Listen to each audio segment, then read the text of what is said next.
மாபெரும் சபைதனில் நீ நடந்தால் உனக்கு மாலைகள் விழ வேண்டும். இங்க யாருக்கு சார் மாலைகள் விழுகுது? இங்க யாருக்கு மாலைகள் விழுகுதுங்க? இறந்து போன என் தேச தலைவனுடைய சிலைகளுக்கு தான் சார் மாலைகள் விழுகுது. ஒரு அரசியல் தலைவன் எப்படி இருக்குன்னு தெரியுங்களா சார்? ஒரு அரசியல் தலைவன் தன்னலமற்றவனாகவும் எளிமையானவனாகவும் மக்களுக்கு சேவை செய்வனாகவும் இருக்கணும் சார். காமராஜர் முதல்வராக இருந்தாருங்க. முதல்வராக இருக்கிறப்ப ஒரு பள்ளி திறப்புலாவுக்கு போய் அவங்கள அழைச்சாங்க. ஏப்பா உங்கள் தொகுதியிலேயே எம்எல்ஏ இருக்கார் இல்லையா, அவரை போய் அழைச்சிக்கலாமேன்னு கேட்டார். சரி, அவர் கூடவே காமராஜர் நடந்த அந்த எம்எல்ஏ வீட்டுக்கு போனாருங்க. அந்த எம்எல்ஏ அப்போ வந்து வீட்டுக்குள்ளே குளிச்சுட்டு இருந்தார். குளிச்சுட்டு வந்த அந்த எம்எல்ஏ காமராஜரை பார்த்து, நீங்கள் போய் திறப்பு விழா நடத்துங்கயா, நான் வர்றதுக்கு 1 மணி நேரம் ஆகுன்னார். ஏன்பான்னு காமராஜர் கேட்டார். நான் துவைச்சு போட்டிருக்கிற வேசி காயருக்கு 1 மணி நேரம் ஆகும்னு சொன்னார்.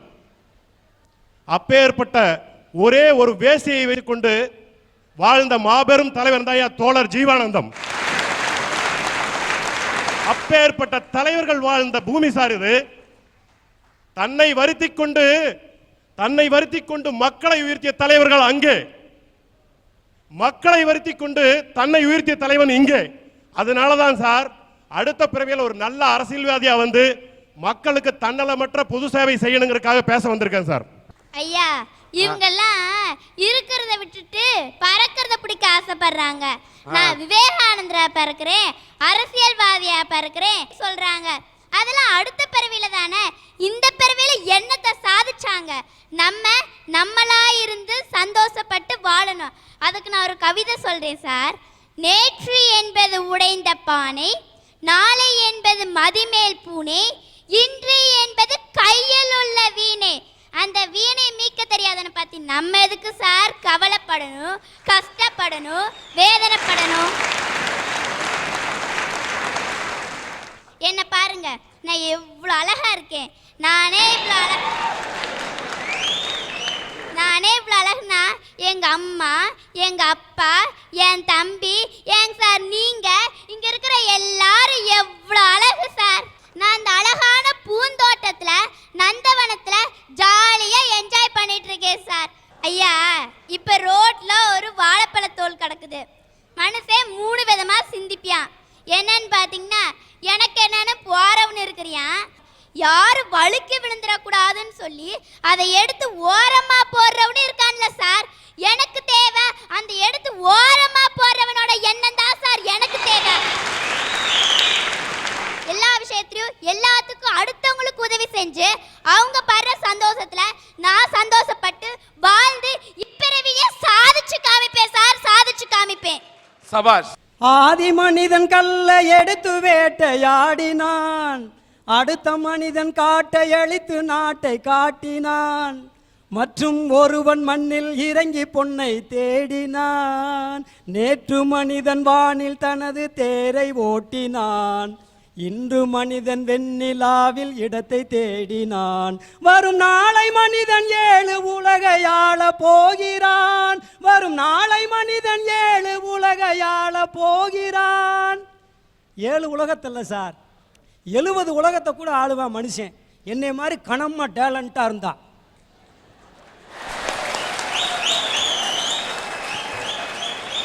சராசரி இடம் 37 கிலோ சார். சராசரி இடம் 37 கிலோ. அதாவது சார், இந்த உலகம் தோன்றி 1370 கோடி ஆண்டுகள் ஆகுதுன்னு வரலாறு சொல்லுது சார். இந்த 1370 கோடி ஆண்டுகளா மனுஷன் படைச்ச சாதனையை பார்த்தா அடாடாடாடாடா எவ்வளவு அற்புதம், அதிசயம், விஞ்ஞானம். ஆனால் இதை எல்லாத்தையும் அனுபவிக்க முடியாமல் போச்சேங்கிற ஒரு வேதனை சார் தான் எனக்கு. ஆனாலும் அடுத்த பிறவி மனுஷ பிறவியே எடுத்து சும்மா கலகலன்னு எல்லாத்தையும் அனுபவிக்கணும்னு ஆசைப்பட்றேன் சார். சார், இப்போ எனக்கு வயசு 39வது வயசில் தான் செல்ஃபோனை பார்க்குறேன். என் பையன் முளைச்சி 3 விடல, ரெட்டனை காலை போட்டுக்கிட்டு, ஹலோ எனக்கு இந்த எதுக்கு பொண்டாட்டி என்ன சுற்றி வப்பாட்டி பாட்டு போடுங்க ரொம்ப பிடிக்குங்கிறான். இதே வயசில் எனக்கு செல்ஃபோனு கிடையாது. ஒருவேளை எனக்கு இருந்துருந்துச்சுன்னா நான், ஹலோ சில்க் சிமிதாவா, ஹவ் ஆர் யூ, எப்படி இருக்கீங்க, தாராளமாக தான் இருப்பீங்க, இருந்தாலும் நீங்கள் ஆந்திராவில் இருக்கீங்க, நான் திண்டுக்கல்ல இருப்பேன், நீ பேசியிருப்பேன். செல்ஃபோன் இல்லை அப்போ. இப்போ செல்ஃபோனாக இருக்குனியா, ஜொல் ஃபோனாக இருக்கக்கூடாதியா, அது செல்ஃபோனு. அப்ப செல்போன் இருந்துச்சு, சில்க் சிமிதாட்ட பேச முடியல சார். இப்ப செல்போன் இருக்குது, சில்க் சிமிதா இல்ல.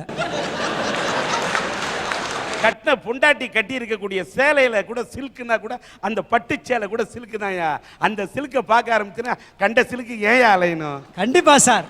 கட்டின புடவை பட்டு புடவையா தான் இருக்குது, முகத்தை பார்த்தா சகிக்கலையே. ஒரு நிமிஷம், கண்ணங்கரேர்னு இருக்கிற ஒன்ன கட்டிக்கிறதுக்கே ஒரு பொண்டாட்டி வரக்குள்ள நாம மட்டும் கருப்பா இருக்கணும், ஆனா வர பொண்டாட்டி மட்டும் சிவப்பா இருக்கணும். நம்ம மூஞ்சி மட்டும் எப்படி வேணாலும் இருக்கலாம், கல்லானாலும் கணவனே புல்லானாலும் கணவன் பொண்டாட்டி பொண்டாட்டி வாழணும். ஆனா அவங்க மட்டும் அழகா இருக்குன்னு என்னையா பெரிய சட்டம் பேசுறீங்க? இல்ல சார், நீங்க சொல்றதெல்லாம் கரெக்ட் தான். என் சம்சாரம் கருப்புனாலும் விளையாட்டுக்கு சொல்லுங்க எலிசபெத் மகாராணியா நான் நினைச்சு குடும்பம் நடத்திக்கிட்டு இருக்கேன் சார். அது உண்மை. அதாவது சார், 4 வயசு பிள்ளை வந்து அவங்க அப்பாட்ட கேட்குது, எப்பா முடி வெட்டுறதுக்கு 150 ரூபா கொடுப்பா அப்படின்ச்சு. ஏமா ஆளுகளை வெட்டுறதுக்கு அவ்வளோதானம்மா கேட்குறேன் அவங்க அப்பா.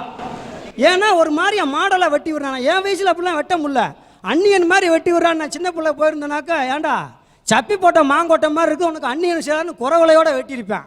ஒரு முடி கூட என்னையால் சுதந்திரம் அந்த நேரம் வெட்ட முடியல சார். சார், இன்னைக்கு இருக்க பள்ளிக்கூடத்தில் படிக்கிற குழந்தை எவ்வளோ சந்தோஷமாக இருக்குது தெரியுமா?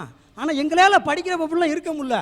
வாத்தியார் உள்ள நுழைஞ்சாருன்னா அப்படியே ட்ரௌசர் ஊரா நினைச்சிடும், வெட்ட வெட்ட வெட்ட வெட்ட வெட்டன்னு ஆடிக்கிட்டு. ஆனால் இப்போ இருக்க பையன் வாத்தியார் வராது. சார் வணக்கம் சார், தீப்பிட்டி வச்சிருக்கீங்களா அப்படிங்கிறேன். ஏய் வாத்தியார்ட்ட அதெல்லாம் வர்றப்பே வாங்கிட்டு வர்றது இல்லையா அப்படிங்கிறாரு. இப்படி சந்தோஷமா எங்களெல்லாம் அனுபவிச்சிருக்க முடியல சார். ஆனா மறுபடியும் ஒரு மனித பிறவி எடுத்து நிச்சயம் எல்லாத்தையும் அனுபவிச்சு மகிழ்ச்சியா வாழ்ந்தா சார் என்னுடைய ஆசை. சார், நான் இந்த பிறவில பட்டது போது இனி ஒரு ஜென்மம் தேவையில்லைன்னு பேச வந்திருக்கேன்.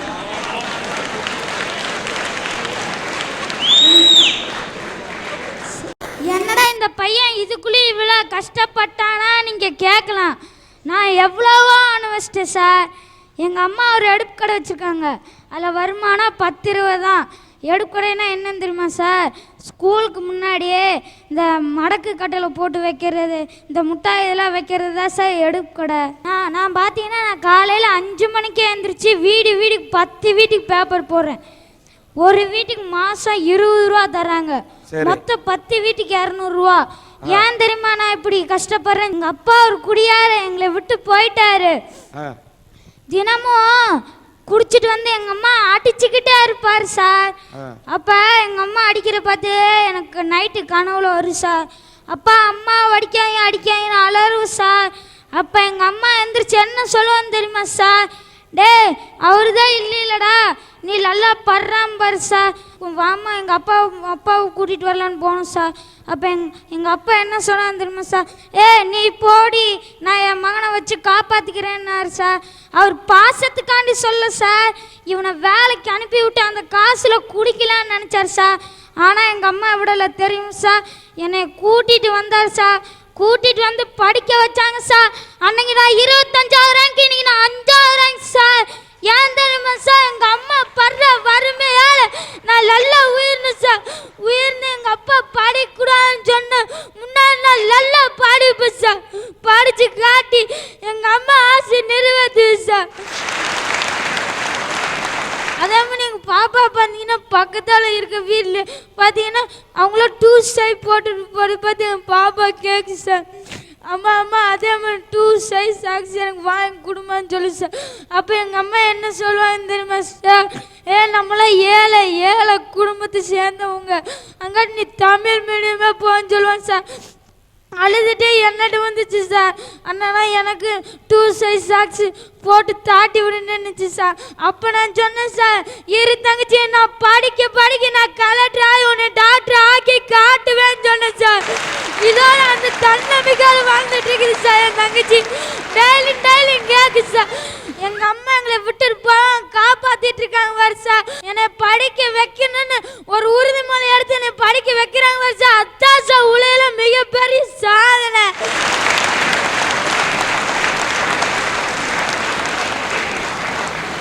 நான் பார்த்தீங்கன்னா காலையில் 5 மணிக்கு எழுந்திரிச்சு பேப்பர் போடுவேன் சார்.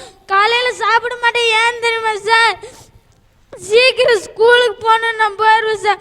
மதியம் சத்துண சோறு தான் சார் சாப்பிடுவேன். நைட்டு எங்கள் அம்மா ஒரே ஒரு நேரம் தான் சார் சமைப்பாங்க, அதையும் சாப்பிட்டு தூங்கிடுவேன் சார். சார் எங்க அப்பா விட்டுட்டு போன மாதிரி எங்க அம்மா விட்டுட்டு போயிருந்தானா நாங்க என்னன்னா அனாதை சார். எங்க அப்பா விட்டுட்டு போன மாதிரி எங்க அம்மா விட்டுட்டு போயிருந்தானா நாங்க என்னன்னா அனாதை சார். என்னன்னா அனாதை சார். என்னன்னா அனாதை சார்.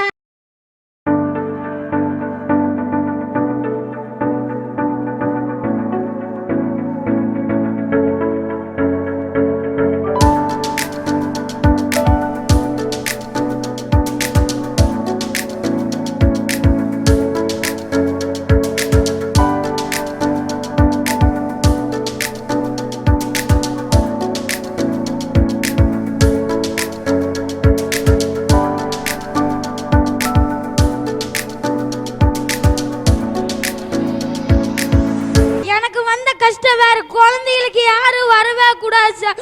அதனால தான் சொல்றேன் சார், இந்த பிரிவியல் பட்டது போது இனி ஒரு ஜென்மம் தேவையில்லைன்னு சொல்றேன் சார்.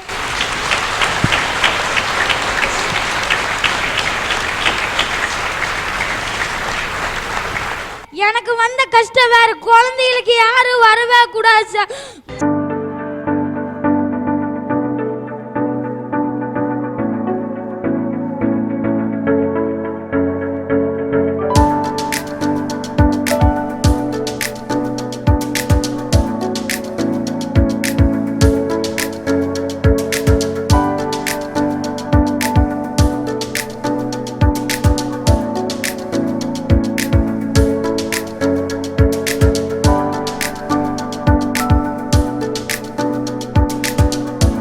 பேர் என்ன? ராம்குமார். ராம்குமார், மனசு உடையவே கூடாது. நீ நல்லா படிக்கிறியா? இப்ப நீ படி. உனக்கு நிச்சயமாக இந்த அரட்டை அரங்கம் பார்க்கக்கூடிய நல்ல இதயங்கள் நிச்சயம் இதை பார்க்கக்குள்ள உன்னுடைய வாழ்க்கையில் எல்லாம் வல்ல இந்த இறைவன் நல்ல வழியை திறப்பாரு. மனசு உடையாத, உன்னுடைய கண்ணீர் துடைக்கப்படும். உங்க அம்மா வந்திருக்காங்களா? வந்திருந்தாங்கன்னா அந்த அம்மா நான் மேடை கிடைக்கிறேன்.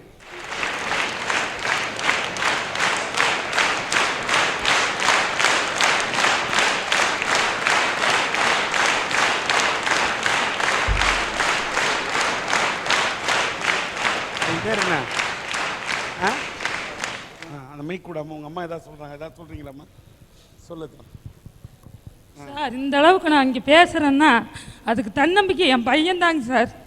எனக்கு இவ்வளோ ஊக்கம் கொடுத்து நல்ல முறையில் இவ்வளோ தூரம் வர வச்சது என் பையன். அவனோட ஊக்கம் தான் என்னை இந்த அளவுக்கு கொண்டு வந்திருக்குங்க சார். இன்னைக்கு அவன் வீட்டுக்கு பேப்பர் போட்டுக்கிட்டு இருக்கான்னா அது இந்த பொண்ணுக்காகத்தான் சார். என் பொண்ணை பரதநாட்டியம் கற்றுக் கொடுக்க வச்சுக்கிட்டு இருக்காங்க சார். அது நான் சொன்னேங்க சார், எதுக்கு இதெல்லாம் நமக்கு தேவையா? நம்மளாம் ஏழ்மைப்பட்டுக்கிட்டு இருக்கிறேன், நமக்கு பரதநாட்டியம் அந்த தேவையாப்பா அப்படின்னு சொன்னேங்க சார்.